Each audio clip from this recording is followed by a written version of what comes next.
കുറെ ദിവസമായല്ലേ നമ്മൾ beauty tips ഒക്കെ നോക്കിയിട്ട്. ആക്ച്വലി ഇന്ന് ഞാൻ നിങ്ങളോട് സംസാരിക്കാൻ ഉദ്ദേശിക്കുന്നത് മൈക്രോ ബ്ലീഡിങ്ങിനെ കുറിച്ചാണ്. ഇന്ന് ഒരുപാട് തെറ്റിദ്ധാരണകൾ മൈക്രോ ബ്ലീഡിങ്ങിനെ കുറിച്ചിട്ടുണ്ട്.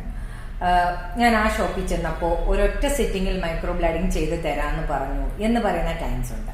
ചിലർ പറയും എന്റെ നാത്തൂന് ഒരു സിറ്റിങ്ങേ ചെയ്തുള്ളൂ, പക്ഷെ അത് നന്നായിട്ട് ഇരിക്കുന്നുണ്ടല്ലോ, എന്നിട്ട് എനിക്ക് ചെയ്തപ്പോൾ എന്താ രണ്ടാമതൊരു സിറ്റിംഗ് അവരാവശ്യപ്പെട്ടത് എന്നൊക്കെ ചോദിക്കും.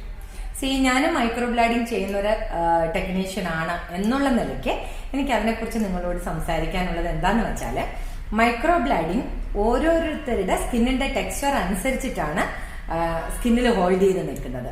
ഫോർ എക്സാമ്പിൾ, ഇപ്പോൾ ഒരു ഓയിലി സ്കിന്നായിട്ടുള്ള കുട്ടിക്കാണ് അല്ലെങ്കിൽ ഒരു ലേഡിക്കാണ് നമ്മൾ അത് ചെയ്യുന്നതെങ്കിൽ അത് അത്ര കണ്ട് സ്കിന്നിൽ അബ്സോർബായി സ്കിന്നിൽ അത് ഹോൾഡ് ചെയ്ത് നിൽക്കത്തില്ല.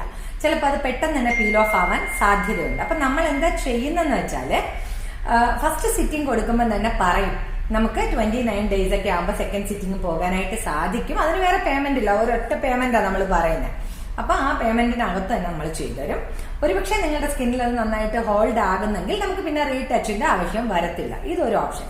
രണ്ടാമതൊരു ഓപ്ഷൻ എന്താന്ന് വെച്ചാൽ, ചിലർക്ക് ഒരു പ്രാവശ്യം ചെയ്താൽ മതിയാവും, ചെറിയ കറക്ഷൻസ് ഒക്കെ ഉണ്ടാകത്തുള്ളൂ. ചിലർ ഇങ്ങനെ ഒട്ടും മുടിയില്ലാത്തറിയില്ല, ക്യാൻസർ പേഷ്യൻസ് ഒക്കെ ആണെങ്കിൽ, അല്ലെങ്കിൽ തലയിലും മുടി ഇല്ല, ഐബ്രോയിലും മുടിയില്ല എന്നുള്ള ആൾക്കാരൊക്കെ ഇല്ല, അങ്ങനെയുള്ള എന്താ പറയാ പേഴ്സൺസ് ആണ് വരുന്നതെങ്കിൽ അവർക്ക് നമ്മൾ ചെയ്യുമ്പോൾ ഡിപ്പെൻസ് ദ സ്കിൻ. ചിലർക്ക് പെട്ടെന്ന് ഈസി ഹോൾഡിംഗ് ആണ്, ഒരൊറ്റ ലെവലിൽ ഹോൾഡ് ആകും, പക്ഷെ ഷേപ്പ് അതുപോലെ തന്നെ നമ്മൾ ഉദ്ദേശിക്കുന്ന ആ ഒരു ഫിനിഷിങ്ങിൽ കിട്ടിയെന്ന് വരത്തില്ല. സോ ആ ഷേപ്പിന് വേണ്ടി വീണ്ടും നമ്മളൊരു റീടച്ച് കൊടുക്കുകയാണ് ചെയ്യുന്നത്. സോ ഒരു പാർലറിൽ ചെന്ന് അല്ലെങ്കിൽ ഒരു മൈക്രോ ബ്ലീഡിങ് ചെയ്യുന്ന ഇടത്തിൽ ചെന്നപ്പോൾ നിങ്ങൾ നിങ്ങൾ അറിഞ്ഞ ആ ഒരു വ്യക്തിക്ക് ഒരൊറ്റ സിറ്റിങ്ങേ ചെയ്തുള്ളൂ, മറ്റൊരു സ്ഥലത്ത് ചെന്നപ്പോൾ 3 സിറ്റിംഗ് ചെയ്തു എന്നുള്ള ആ ഒരു വേരിയേഷൻ ഒന്ന് മനസ്സിലാക്കാൻ വേണ്ടിയിട്ടായി പറയുന്നത്.